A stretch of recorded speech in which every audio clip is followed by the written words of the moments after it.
بسم اللہ الرحمن الرحیم۔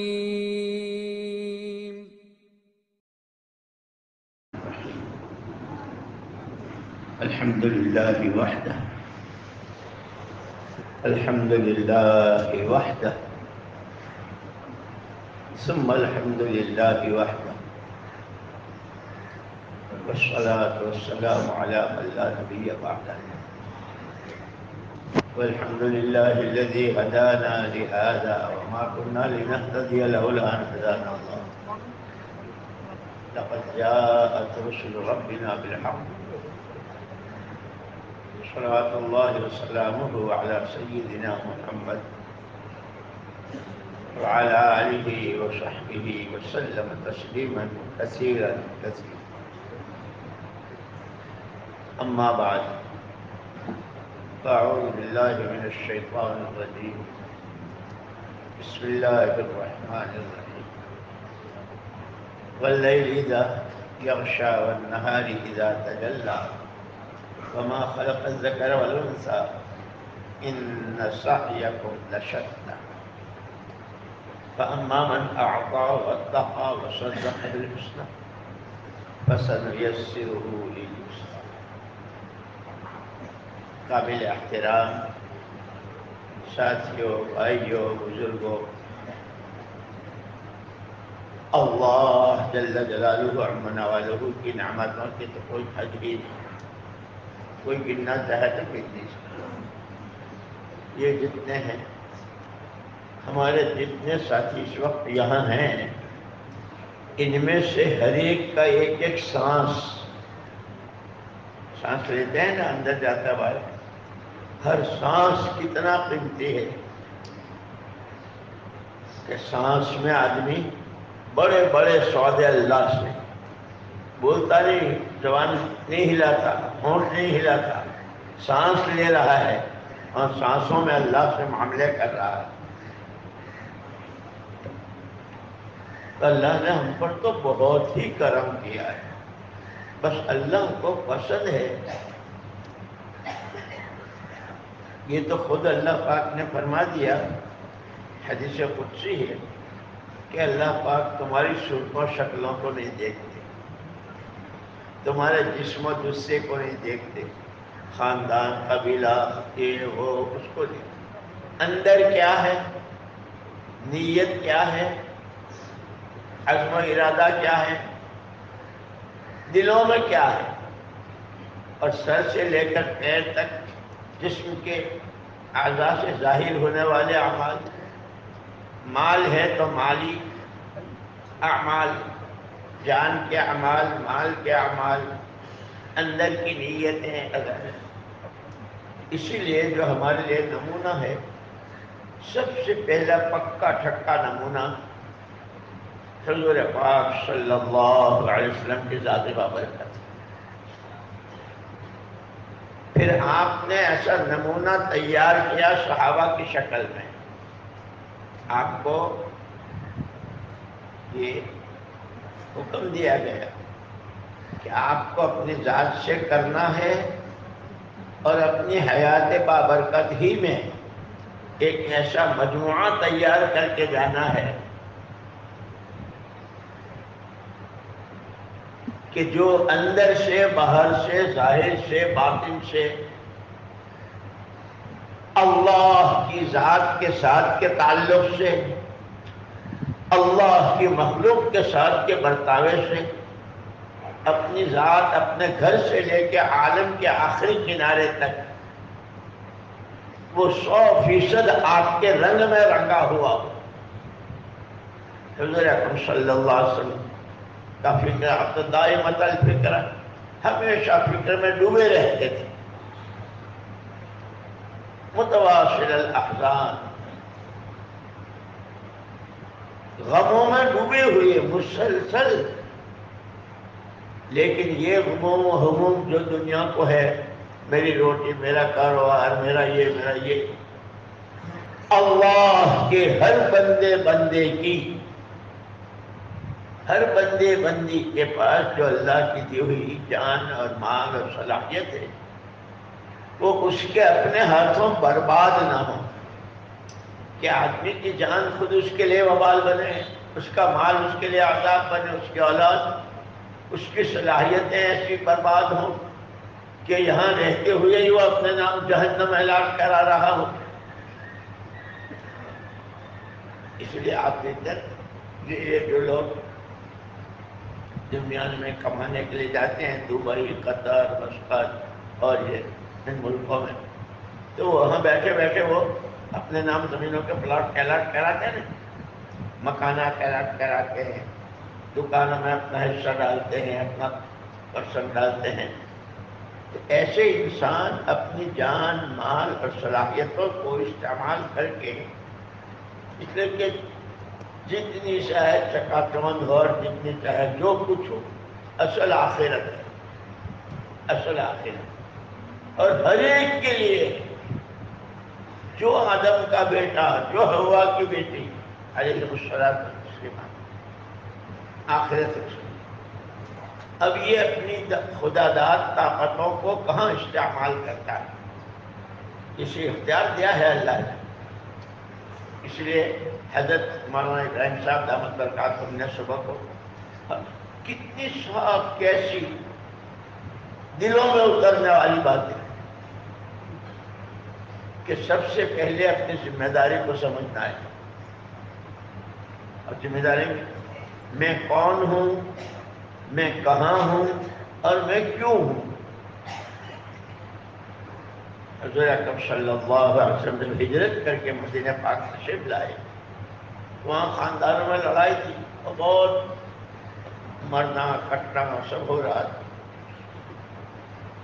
آپ نے اپنی محنت سے، یہ جو محنت اللہ نے ہم کو دی ہے، جس سے اللہ نے ہم کو جوڑا اپنے کرم سے، ہم تو اس کے قابل نہیں، اس لیے کہ یہ تو نبوت کی محنت ہے۔ بڑے حضرت مولانا الیاس صاحب رحمۃ اللہ علیہ فرماتے تھے، یہ کار نبوت ہے، یہ کار نبوت ہے۔ وہاں سے منتقل ہوتے ہوتے ہوتے اب ہمارے پاس پہنچا ہے۔ طاقت اس کی وہی ہے۔ اور مثال دیتے تھے کہ 100 کا نوٹ، 500 کا نوٹ ریزرو بینک میں ہے تو بھی اس کی وہی قیمت ہے۔ وہاں سے نکل کر مارکیٹوں میں، گھروں میں، ہاتھوں میں، مزدوروں کے ہاتھوں میں، اسٹیشن کے قلیوں کے ہاتھوں میں، کہاں کہاں گیا وہ، لیکن اس کی قیمت وہی 100 روپے ہے۔ اس 100 روپے سے جو چیزیں آتی ہیں وہ اس کو ملے گی، کیونکہ ایسے ہی فرماتے تھے کہ یہ کام تو کار نبوت ہے، منتقل ہوتے ہوتے وہ اب ہمارے تک پہنچا ہے۔ اور یہ دیکھنا چاہتے کہ تم اس کام کے ساتھ کیا کرتے ہو۔ بچے تو پتہ نہیں کہ کاغذ ہے کہ 100 کا نوٹ ہے کہ 500 کا ہے، وہ تو پھاڑ دیتا ہے، وہ تو اس کے ساتھ کھیلتا ہے، اس کا کھلونا بنا کے اڑاتا ہے۔ لیکن جس کو معلوم ہے اس کی قیمت، بہت سنگوا کے بہت حفاظت سے رکھتا ہے۔ اور جب وہ اس کے پاس ہوتا ہے تو اس کو کتنا اطمینان ہوتا ہے، فلانی جگہ مجھے جانا ہے، وہاں کا خرچ 100 روپے ہے، تو پورا اطمینان، میرے پاس 100 روپے ہیں، میں پہنچ جاؤں گا۔ ان مثالوں سے سمجھایا گیا میرے پاس رسول پاک صلی اللہ علیہ وسلم کا دین ہے، آپ کے دین کی محنت ہے، اس محنت کے تقاضے ہیں، ان تقاضوں پر جان و مال لگانے اور نیتیں کرنے پر اللہ کے یہ وعدے ہیں۔ اور پھر یہ اصل اجر و ثواب تو اس پر آخرت میں، دنیا میں بھی، کہ جس کی آخرت بنے گی اس کی دنیا تو مفتہ سفتی بن جائے گی۔ تو اللہ نے بہت عظیم محنت ہمیں، لیکن اسی کے ساتھ مولانا الیاس صاحب رحمۃ اللہ علیہ یہ بھی فرماتے تھے کہ اللہ کے واسطے، اللہ کے واسطے، اللہ کے واسطے 3 مرتبہ اس محنت کو رسم نہ بنائیے، کہ جیسے قوموں کی رسمیں ہوتی ہیں، کہیں پتنگ اڑانے کی رسم، کہیں رنگ چھڑکنے کی رسم، کہیں گلی ڈنڈا کی ہوتی ہے نا، کرکٹ کی رسمیں ہوتی ہیں قوموں کی. اور یہ علماء کرام نے لکھا ہے کہ دین کے جس شعبے میں اور جس دینی عمل میں رسمیت آ جاتی ہے اس کی جان نکل جاتی. پھر اس کی تفصیل فرمائی. علماء ہیں، اس لیے بار بار ہم سے کہا جاتا ہے علماء کی صحبت، علماء کے پاس بیٹھنا، کام کو سمجھے ہوا سے سمجھنا سیکھنا. کہ جان نکلے ہوئے کو کیا کہتے ہیں؟ کہ مردہ کہتے ہیں. کہ مردے کا پہلا تقاضا یہ ہے کہ اس کو جلدی سے دباؤ، اسے دفن کرو. جتنی دیر ہوتی ہے اتنا اس کا رنگ بدلنا شروع ہوتا ہے، اور زیادہ دیر ہوتی ہے تو پھر مردے میں سے بدبو آنی شروع ہوتی، تعفن. اور دیر ہوتی ہے تو پھر وہ مردہ پھولتا ہے، اور دیر ہوتی ہے تو وہ پھٹتا ہے، پھر اس کے میں سے جراثیم، اور پھر وہ وائرس بنتا ہے.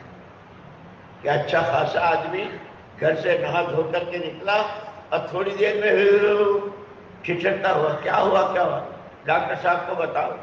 ڈاکٹر صاحب نے کہا کہ اس وقت وائرس چل رہا ہے. یہ وہ جراثیم ہے. جیسے جھوٹ کے بارے میں کہا نا، اذا كذب العبد تباعد عنه الملك ميلا من نتن جاء به او كما قال عليه السلام. جب کوئی بندہ جھوٹ بولتا ہے تو اس کے منہ سے بدبو اٹھتی ہے. اس بدبو سے فرشتہ 1 میل دور بھاگ جاتا ہے. 2 آدمیوں نے جھوٹ بولا، 20 آدمیوں نے بولا، 200 نے بولا، یہ ساری بدبو کتنی پھیلے گی اور اس سے فرشتے کتنے بھاگیں گے. اللہ نے تو ہم کو جب کوئی قرآن پڑھتا ہے، آج حضرت نے سبق کہا تھا نا علیکم بقیام اللیل، کہ حضور اکرم صلی اللہ علیہ وسلم نے تو حضور والے کام کرنے والوں کو تو خاص طور پر پوری امت کو رات کے اٹھنے کو ضروری سمجھو. وہ خاص وقت ہے اللہ سے تعلق. حضرت نے ساری باتیں، ایمان بنانا ہے، عبادت بنانی ہے، اللہ سے تعلق بنانا ہے، اور پھر اس بنانے کے ہی لیے سارے تقاضے سامنے آتے ہیں. ایمان کیسے بنے گا، نماز میں جان کیسے پڑے گی، دعا والے کیسے بنیں گے، اخلاق کیسے سدھریں گے، یہ سارا اللہ کی مخلوق کے ساتھ بھلا برتاوا کیسے، وہ سارا حضرت نے بیان کر دیا صبح کو. اور پھر اس کی کارگزاری بھی سنائی بھائی فاروق صاحب نے، کہ جہاں کوئی سوچ نہیں سکتا تھا لیکن قربانی کے ساتھ. اس لیے کہ اس کام کی اصل جان ہی اخلاص اور قربانی. وہ مقامی ہو، 3 دن ہو، مقامی 2 گشتیں ہوں، روزانہ کی تعلیم اور روزانہ اور ماہانہ اور ہفتے والی، جیسے بھائی فاروق صاحب نے کہا تھا، وہ سارے میں اخلاص اور قربانی، اخلاص اور قربانی. اسی کے نتیجے میں دنیا کے ان کونوں میں، ان سمتوں میں، کہ اب دنیا میں شاید کوئی جزیرہ اور کوئی ملک باقی نہیں رہا جہاں اس کی آواز نہ پہنچے. وہ کہاں سے پہنچے؟ لوگوں کی قربانیاں، ساتھیوں کی قربانیاں. اور یہ جو ہم اس وقت بیٹھے ہوئے ہیں، ہمارے بڑوں کی قربانیوں کو سوچو اور یاد کرو کیسی کیسی قربانیاں. قاضی عبدالوہاب صاحب رحمۃ اللہ علیہ کے زمانے یہی گودرے میں اجتماع ہوا تھا حضرت رحمۃ اللہ علیہ، اور کیسے تقاضے اور کیا اور یہاں سے کیسے جماعتیں کہاں کہاں. جیسے بھی بھائی فاروق نے سنا کہ حضرت مولانا ابراہیم صاحب دامت برکاتہ سال لگایا امریکہ میں، پھر اس کے اثرات، اور ابھی بھی وہ اپنی لگائی ہوئی کھیتی دیکھ کر آئے. ایک آدمی بیج ڈالتا ہے، پھر اس کو پانی دیتا ہے، کھاد دیتا ہے، اس کی رکھوالی کرتا ہے، یہ سارے کھیلے، لیکن پھر زمین کو اللہ ہارتے ہیں، کوپل اللہ نکالتے ہیں، اس پر پتے، اس پر شاخیں، ڈالیں، اس پر پھول، اس پر پھل، اور پھر وہ اس باغ کے پھل دنیا میں جاتے ہیں، جس کو ایکسپورٹ کہتے ہیں، ہے نا؟ اللہ نے وہ محنت ہم کو دی. یہی ہم اسی لیے فرماتے تھے، ہمارے مولانا عبد اللہ صاحب رحمۃ اللہ علیہ فرمایا کرتے تھے کہ صحابہ کرام رضوان اللہ تعالی عنہ کی، ان کی اپنی خود کی ترقی اور ان کے ہاتھوں دنیا کی 4 سمتوں میں اللہ کا اور اس کے رسول پاک صلی اللہ علیہ وسلم کا پیغام پہنچنا اور کام ہونا، یہ ان کی اپنی سچی طلب پر تھا. اس لیے کہ اللہ پاک فرماتے تھے وہ تمہاری صورتوں شکلوں کو نہیں دیکھتا، اس خاندان کے ہو اور کس برادری کے ہو اور کیا ہو، تمہارے اندر میں کیا ہے، طلب کتنی ہے. اور عجیب مثال دیتے تھے کہ جیسے بھینس ہے، گائے ہے، اونٹنی ہے، اس کا دودھ دوہنا ہے تو اس کے تھن میں تو دودھ بھرا ہوا ہے. اور بھینس والا، گائے والا برتن لے کر جاتا ہے، شروع میں وہ راضی نہیں ہوتی، کود جاتی ہے، لات مارتی ہے، لیکن یہ اس کی خوشامد کرتا ہے، اس پر ہاتھ پھیرتا ہے، تیل سے اس کے تھن کو، ہے نہیں، آخر میں اس کے بچے کو اس کے سامنے کر دیتا ہے، گھاس ہجے جائے، دیکھیے تیرا بچہ ہے، یہ بھوکا ہے، یہ ہری گھاس ہے، یہ تیری خوراک ہے. وہی بھینس جو کود گئی تھی اور گائے جو دودھ دینے کو تیار نہیں تھی، وہ ٹانگیں چوڑی کر لیتی ہے، اور یہ آدمی اس کے تھن میں سے دودھ کوئی بہت زیادہ رسے نہیں باندھنے پڑتے، یوں انگلی کے پوروے سے پورا برتن بھر لیتا ہے. یوں کہ جب آج بھینس کو اور گائے کو بھی جب یہ احساس ہو جاتا ہے کہ اس کو طلب اس کی ہے جو میرے پاس ہے، تو پہلے تو اس لیے حضرت نے سبب کہا تھا نا، حالات حالات حالات حالات تو آتا ہے، لیکن یہ گھبرانے کی چیز نہیں ہے. اسی کے بعد پھر اللہ پاک کہ پہلے کود گئی، لات ماری، سینگ ہلاتی ہے، تیار نہیں ہے، لیکن پھر جب دیکھا اس نے کہ یہ تو میرا تھن بھی پسواتا ہے، تیل بھی لگاتا ہے، ہری گھاس بھی دیتا ہے، بچے کو بھی سامنے کرتا ہے، لے پھر چوڑے، وہی پیر چوڑے کر دیتی ہے، اور پھر انگلیوں کے پوروں سے پورا دودھ آ جاتا ہے. ہمارے مولانا عبد اللہ صاحب رحمۃ اللہ علیہ فرماتے تھے صحابہ کرام رضوان اللہ تعالی اجمعین کے ہاتھوں ساری دنیا میں اللہ کے کلمے کا پہنچنا، دین کا پہنچنا، اور دین کے لیے جان و مال کی قربانیاں دینے والے مفسرین، محدثین، فقہاء، علماء کرام اور عوام کیسی، اللہ اکبر، کہ وہ سب ان کی اپنی طلب پر یا تو ایمان سے پہلے جیسے جاہل تھے اور جیسے شرک میں ڈوبے ہوئے تھے کہ کسی کے پاس ان کی زندگی لکھنے کے الفاظ نہیں تھے، اتنی گندی زندگی. لیکن حضور پاک صلی اللہ علیہ وسلم تشریف لائے، اور جیسے حضرت نے فرمایا تھا صبح کو کہ حضور 2 چیزیں اپنے ساتھ لائے، ایمان کی دعوت اور علم، ان دونوں کی بنیاد پر چلایا اور حرکت دی امت کو.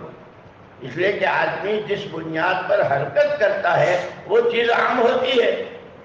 ایک آدمی نے خوشبو لگائی ہے بہت شاندار اور بیٹھا ہے، ہر ایک کہتا ہے یار بڑی اچھی خوشبو ہے. اب یہ آدمی اپنی جگہ سے اٹھ کے چلتا ہے تو اس کی خوشبو اس کے ساتھ ساتھ جاتی ہے. مسجد میں جاوے، گھر میں جاوے، مارکیٹ میں جاوے، گاؤں میں جاوے، جہاں خوشبو اس کے ساتھ جائے. اللہ نہ کرے کسی کے کپڑے میں نجاست لگی ہے، یار کہاں سے آ رہی ہے، ہر ایک کہاں سے آ رہی ہے. ایک آدمی اٹھا اور وہ چلنا شروع ہوا، اوہو اس کے کپڑے میں لگے، وہ جہاں جاتا ہے وہاں اس کی وہ بدبو پھیلتی ہے. تو پہلے شرک اور جہالت پر حرکت تھی انسانوں کی، محمد الرسول اللہ صلی اللہ علیہ وسلم نے امت کو حرکت میں ڈالا. اب بنیادیں دو، ایمان اور علم، ایمان اور علم. پھر کہاں بخارا اور کہاں حضور کی مسجد اور اس زمانے کا سفر کہ بخارا کو ایک زمانے میں نام دیا گیا تھا مدینۃ الصغریٰ، چھوٹا مدینہ، کہ جو زندگی مدینہ منورہ میں تھی، جو علم تھا، جو ذکر تھا، جو اخلاق تھے، جو ایمان تھا، جو ایمان کی محنت تھی، اس کے لیے جو ہجرت تھی، جو نصرت تھی، اور وہ وہاں سے چل کر ایسی پہنچی کہ آج تک امام بخاری رحمۃ اللہ علیہ کی قبر مبارک سے ان کی مٹی میں آج بھی وہ خوشبو ہے. کئی سال ہو گئے. کراچی کے ایک مولوی صاحب وہ گئے تھے وہاں کے سیمینار میں، وہ وہاں سے مٹی لائے اور پھر حضرت جی رحمۃ اللہ علیہ کے پاس آئے تھے کہ حضرت جی اس قبر کی مٹی آج تک اس میں وہ خوشبو ہے. اس لیے ہمارے لیا صاحب رحمۃ اللہ علیہ فرماتے تھے اللہ کے واسطے اس کو رسم نہ بنائیے، یہ کار نبوت ہے. اور آج بھی اس میں غلط یقینوں کے صحیح یقین سے بدلنے کی، گناہوں سے طاعت اور عبادت پر آنے کی، جہالت کے علم نبوت سے بدلنے کی، غفلتوں کے پردے چاک ہو کر اللہ کے عظمت کو اس کا دھیان آنے کی، اخلاقی گراوٹ سے بلندیوں تک پہنچنے کی، اور ہر طرح کی گندی اغراض سے پاک ہو کر ایک اکیلے اللہ کی رضا کی آج بھی وہی تاثیر ہے جو حضور کے زمانے میں تھی. اور مولانا الیاس صاحب رحمۃ اللہ علیہ نے اس کی مثال دی کہ لیمو 1500 سال ہو گئے حضور اکرم صلی اللہ علیہ وسلم آپ کے زمانے میں نہیں لیمو پانی کو اکٹھا کرتا تھا. اس کے بعد سے لے کے اب تک یہ 15-16 صدی کتنے زلزلے، کتنے طوفان، کتنی جنگیں، کتنا کیا کچھ دنیا میں ہوا، لیمو کی تاثیر بدلی وہی. اور یہ ضروری نہیں کہ کوئی بہت بڑے بزرگ نچوڑیں گے تو ہی پانی اکٹھا ہوگا. اسٹیشن کا کولی، بھیک مانگنے والا، جو نچوڑے گا پانی اکٹھا ہوگا. فرمایا یہ گشتیں، یہ فضائل کی تعلیم، یہ وعدے وعیدیں جو حضرت نے صبح کو توجہ دلائی ہم کو، فضائل کا علم دیا، یہ شہر روزہ، یہ چلے، یہ 4 مہینے، اور یہ پوری سیرت مبارکہ اور قرآن کا خلاصہ ہے جو ہمیں ہمارے بڑوں نے دیا ہے. اسی لیے مولانا یوسف صاحب رحمۃ اللہ علیہ نے ایک مرتبہ مدینہ منورہ میں بیان فرمایا. جو لوگ مدینہ میں رہتے ہیں، خود مدینہ کے رہنے والے بھی اور جو یہاں سے جا کر کے وہاں رہتے ہیں ملکوں سے، کہ اس مدینہ میں رہنے والے 3 قسم کے تھے. پوری جان پورا مال، آدھی جان آدھا مال، اور کم سے کم سال کے 4 مہینے تو باہر کی نقل و حرکت. اور جو مدینے میں آتے تھے، افراد آئے، قبیلے آئے، شہزادے آئے، ان کی صلاحیتوں کو سمجھنا اور اس کو ٹھکانے پر لگا کر انہیں داعی بنا کر بھیجنا، یہ مدینے والوں کا کام تھا. اللہ نے ہمارے سامنے یہ ساری چیزیں ہمارے بزرگوں کے راستے سے دی. اس میں سب سے بڑی چیز طلب صادق.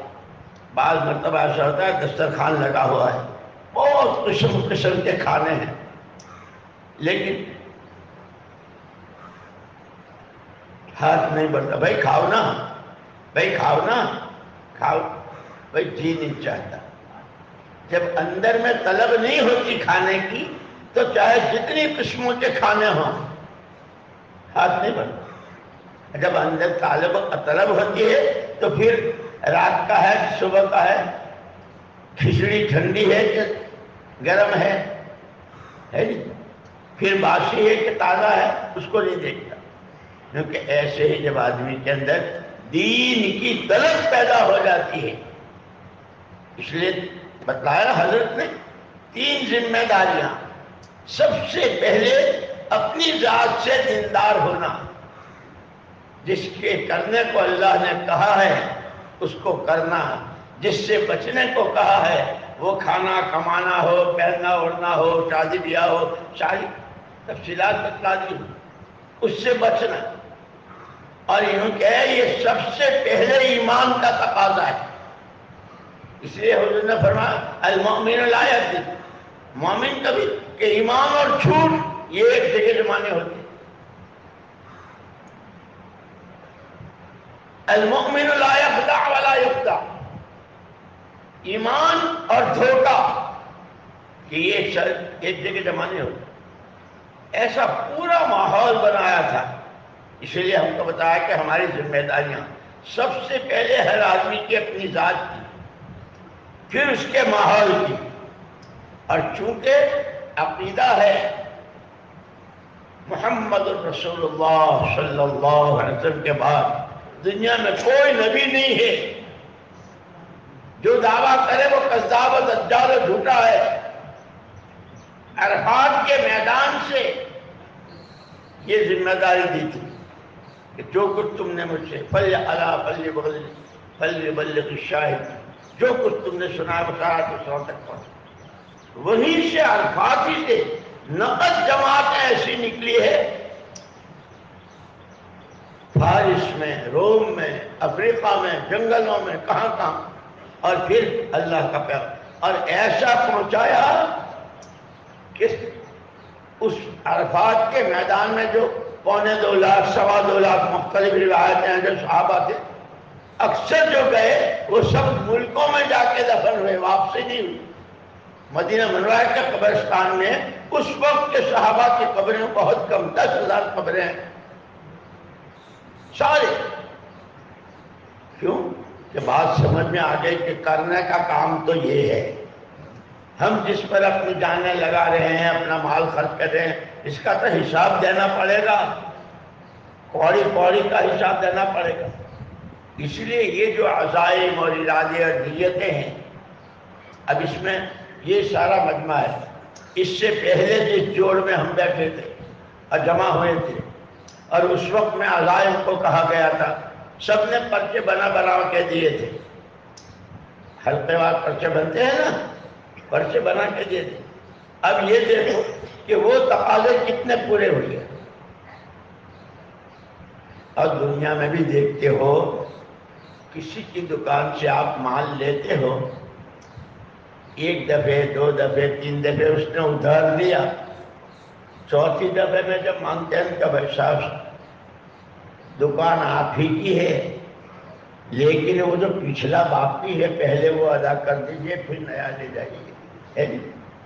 اس لیے یہ عزائم والوں کو، جس کا سال کا اپنا چلہ نہیں لگا ہے، وہ کورونا تھا اور اس کی وجہ سے رہ گئے، یا کسی کی کوئی مجبوری، کسی کا کوئی عذر، کسی کی کوئی چیز ہے، وہ پچھلا سارا باقی بھی پورا کرنا ہے.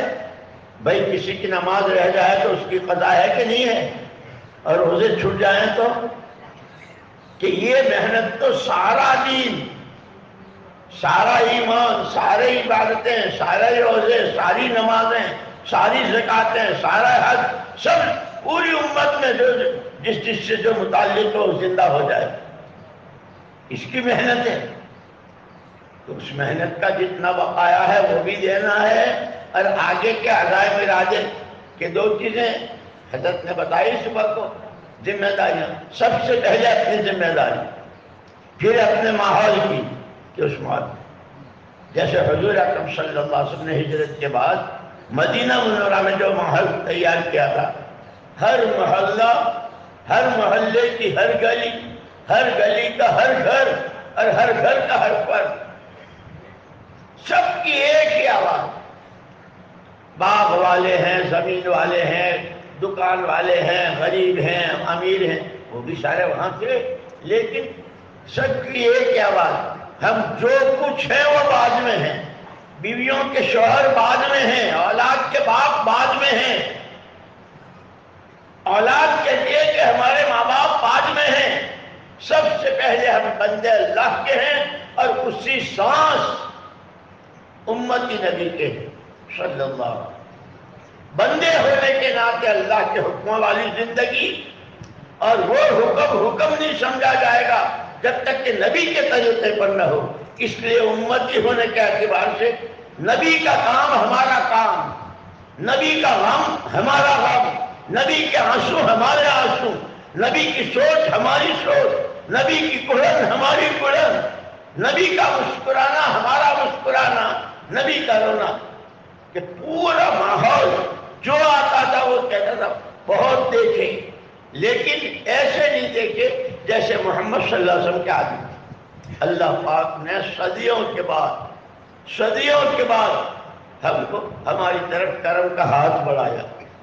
جیسے کوئی ڈوب رہا ہو اور اس کی طرف کوئی رسی پھینک دے، بھائی اس کو پکڑ لے، کوئی لاٹھی پھینک دے، اپنا ہاتھ پکڑ لے، تو جس کو اپنی موت نظر آتی ہو اس کی موت زندگی سے بدل جائے گی۔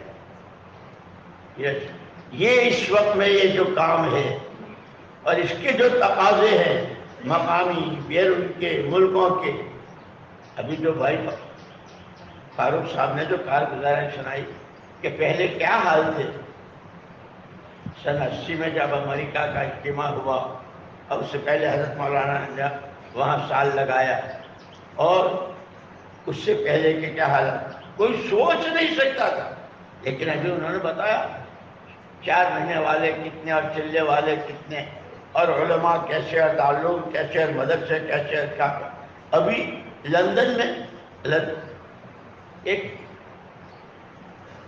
سینما گھر تھا لندن، بہت بڑا 9 منزلہ، اس کو ساتھیوں نے لیا، وہ اتنا بڑا ہے کہ اس میں 40,000 آدمی ایک ساتھ نماز پڑھ سکتے ہیں۔ الحمدللہ امت کی جان، امت کا مال، امت کی صلاحیتیں ٹھکانے لگ رہی ہے۔ ہمیں ہمارے گھر بیٹھے اللہ نے یہ محنت دی ہے، لیکن اللہ کی کسی سے رشتہ داری نہیں ہے۔ اس کے ہاں تو جو سچی بندگی کے ساتھ، سچی طلب کے ساتھ، اپنے نبی کی اطاعت کے ساتھ جو آئے گا، پھر وہ کالا دیکھتا ہے نہ گورا دیکھتا ہے۔ اسی لیے دوستو یہ پچھلے عزائم بھی پورے کرنے ہیں جو رہ گئے ہیں، اور نئے عزائم بھی۔ اور میں تو یوں کہتا ہوں کہ اب تو بہت دیر ہو گئی اور بہت دن ہو گئے، 4 مہینے کہتے ہوئے۔ اب تو اس مجمع میں کچھ اللہ کے بندے وہ ہوں جو زندگیوں کے فیصلے کر لیں۔ بہت کھا لیا، بہت پی لیا، بہت عیش کر لیا، بہت سو لیے، اب تو راتیں ہیں تو اور دن ہے تو اور زندگی ہے تو کیا ہمارا کام، جیسے مولانا یوسف صاحب رحمۃ اللہ علیہ فرمایا کرتے تھے، اس کام کو اپنا کام بناؤ۔ ہمارا اصلی کام یہ ہے، اور ہم اسی کے لیے پیدا کیے گئے ہیں، اللہ کی بندگی کے لیے، نبی کی اطاعت کے لیے۔ نبی کے کام کو اپنا کام بنا، اور یعنی ہم اپنے آپ کو دیکھیں تو صحیح، ہماری حیثیت ہے ایسی، جیسے کہ کہتا ہے جب منہ تو دیکھو تمہارا، یہ بات کرتے ہو، ہماری حیثیت یہ اس کے کرم کی بات ہے کہ اس نے ہم کو اس کام کی طرف متوجہ کیا، دل تو اس کے قبضے میں۔ اب اللہ پاک طلب دیکھتے ہیں کہ جس کی طلب جتنی سچی ہوگی، جیسے میں نے کہا کہ وہ بھینس خود پیر چوڑے کر دیتی ہے کہ لے لو، جب ہمارے اندر میں طلب ہوگی کہ خدا ہمیں اور ہماری نسلوں کو، قیامت تک کی نسلوں کو، پوری امت کو، اور امت کے ذریعے اللہ کے تمام بندوں کو اللہ پاک صحیح رکھے۔ ہماری تو ذمہ داری یہی تھی، ہم اپنی ذات سے صحیح چلیں گے اور ہمارا صحیح چلنا دوسروں کے لیے صحیح راستہ دکھے گا۔ اللہ نے وہ محنت میں رحمت، اس لیے دوستو اس محنت کی قدر کرنی ہے، جیسے حضرت بار بار فرماتے ہیں، کام کو سمجھنا ہے، کام کی اہمیت کو سمجھنا ہے، اس کے تقاضوں کو سمجھنا ہے، اور اپنے کو محتاج سمجھ کر اس میں لگنا، اس کو لینا ہے۔ میں محتاج ہوں، اللہ ہمارے ساری دنیا ایک ساتھ سجدے میں پڑ جائے تو اللہ پاک کی شان میں کوئی اضافہ نہیں ہوگا۔ نعوذ باللہ، خدا نہ کرے اگر سارے منکر اور باغی ہو جائے تو اللہ کی شان میں کوئی کمی نہیں، وہ جیسے ہیں۔ تو ایسے ہی کام اور کام کی عظمت اور کام کے تقاضے اور اس کے لیے اپنے آپ کو کھپانا، ہم محتاج ہیں، کام ہمارا محتاج نہیں ہے۔ صحابہ نے یہ سبق حضور سے پڑھا تھا اور اس کے بعد پھر کام کے تقاضوں پر کیسی سردی، کیسی گرمی، کیسی بھوک، کیسے خنجر، کیسے حالات، چاروں طرف سے تیروں کی بارش، گرمی، سردی، بھوک، سب کچھ۔ لیکن ہم کو تو پیدا ہی اللہ نے اس نے کیا، ہم کو تو پیدائش میں، ہم کو تو ہمارے آقا نے یہی سمجھایا، ان کی برکت سے یہ ہم جتنے ہیں اس وقت کلمہ کہہ رہے ہیں۔ اسی لیے کہتے ہیں کہ ایک دانہ ڈالا جاتا ہے، ایک دانہ ڈالا جاتا ہے بیج کا، اس کو پانی پہنچایا جاتا ہے، لیکن پانی صحیح ہو، پورا ہو اور وقت پر ہو۔ پانی ہی کھا رہا ہے تو بیج کو بھی خراب کر دے گا۔ کام ہو، صحیح ہو، پورا ہو، وقت پر ہو، وہ صبح شام کی تسبیحات اور قرآن کی تلاوت ہو، یا ہفتے کی گشت اور سہروزہ ہو، یا ملکوں کے، اور اس وقت ملکوں کے جتنے تقاضے ہیں کیونکہ ایسے ہیں جیسے گرمیوں کے زمانے میں زمینیں خشک ہو جاتی ہیں، زمینیں اندر سے چیختی ہیں پانی پانی پانی، اللہ کرم کی بارشیں برساتے ہیں، اور جب بارشیں برستے ہیں تو زمینیں لہلہا اٹھتی۔ اللہ کی مخلوق، حضور پاک صلی اللہ علیہ وسلم کی امت، اللہ کے عام بندے بندیاں، دنیا کی 4 سمتیں، ہے کوئی جو ہم کو اللہ سے تعارف کرائے؟ ہے کوئی ہم کو آخرت سمجھائے؟ ہے کوئی ہم کو اعمال کا نفع نقصان بتائے؟ پیسوں کا، چیزوں کا، اس کا اس کا تو وہاں نفع جانتے ہیں، زبانوں کے بولوں سے، آنکھوں کے دیکھنے، ہے کوئی؟ جیسے زمینیں چیختی ہیں پانی کو، ایسے عالم چیخ رہا ہے۔ ہمیں اللہ نے یہ نعمت دی ہے، اگر ہم اپنی ضرورت سمجھ کر، اپنے کو محتاج سمجھ کر، اپنی ذمہ داری سمجھ کر بندہ اللہ کا ہوں، امت نبی کا ہوں، اسی کے لیے اللہ نے مجھے دنیا میں بھیجا ہے، جب یہ کہیں گے تو پھر ہمارے لیے 4 مہینے کیا اور سال کیا اور زندگیاں کیا۔ مولانا الیاس صاحب رحمۃ اللہ علیہ فرمایا کرتے تھے، مسلمان کی تو جان مال ہے ہی دین کے لیے، وہ تو کاروبار بھی کرے گا تو اس کا تو کاروبار بھی دین بن جائے گا جب وہ شریعت کے مطابق کرے گا۔ اس کی تو دکان بھی دین ہے، اس کی دکان سے لوگوں کو، جیسے انڈونیشیا میں پہلے ہوا، اور جیسے حضرت عمر رضی اللہ عنہ کے زمانے میں ایک بستی تھی یہودیوں کی، حضرت عمر رضی اللہ تعالیٰ عنہ نے وہاں سے کہ بھائی بستی خالی کر دو، صحابہ تھے وہاں کہ ان کی بستی تھے، تو وہاں کے یہودیوں نے یہ کہا کہ کیوں؟ آپ کے جانے سے جو سکون، ارے آپ کے رہنے سے جو ہم کو سیکھنے کو دیکھنے کو ملتا ہے کہ ہم تو بہت سکون سے آپ کے رہنے ہیں۔ امت کو تو 4000 مسجدیں بنوائی تھی، اور پھر علم کیسا عام ہوا۔ حضرت سعد بن ابی وقاص رضی اللہ تعالیٰ عنہ کوفے میں تھے، اور انہوں نے حضرت عمر کو لکھا کہ حضرت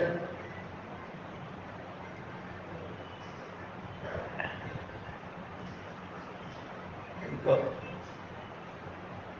بھیج دو ہمارے پاس، جو وہاں کے صحابی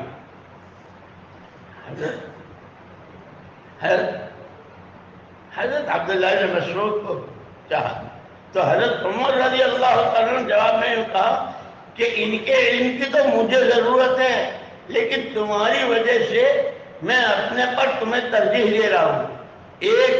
1000 سے زیادہ شاگردوں کی جماعت لے کر گئے اور پھر جو وہاں علم اور عمل اور کیا کیا کیسے تفسیر اور قرآن اور میرے دوستو وہی محنت وہاں سے منتقل ہوتے ہوتے ہوتے اب میرے اور آپ کے ہاتھ میں ہے۔ 100 کے نوٹ کی تو قیمت وہی ہے چاہے قلی کے ہاتھ میں ہو، یعنی کام اسی طاقت کے ساتھ ہے، وہ اب ہمارے ہاتھ پر ہے، اللہ ہمارے ہاتھ۔ اسی لیے کہتے ہیں کہ کم سے کم یہ ہے کہ ہماری کسی حرکت سے کام کو نقصان نہ پہنچے۔ کام کرنے والے، قربانیاں دینے والے، جانیں کھپانے والے دنیا سے جا چکے۔ اللہ ہمیں من تشبہ بقوم حشر معہم، جو جس کا روپ اپنے میں بھرے گا قیامت میں ان کے ساتھ اٹھے گا۔ اس لیے بہت اچھا موقع ہے اس وقت میں حلقے بنانے ہیں اور اپنے عزائم کے پرچے تیار کر کے پھر ذمہ داروں کو پہنچا دیں۔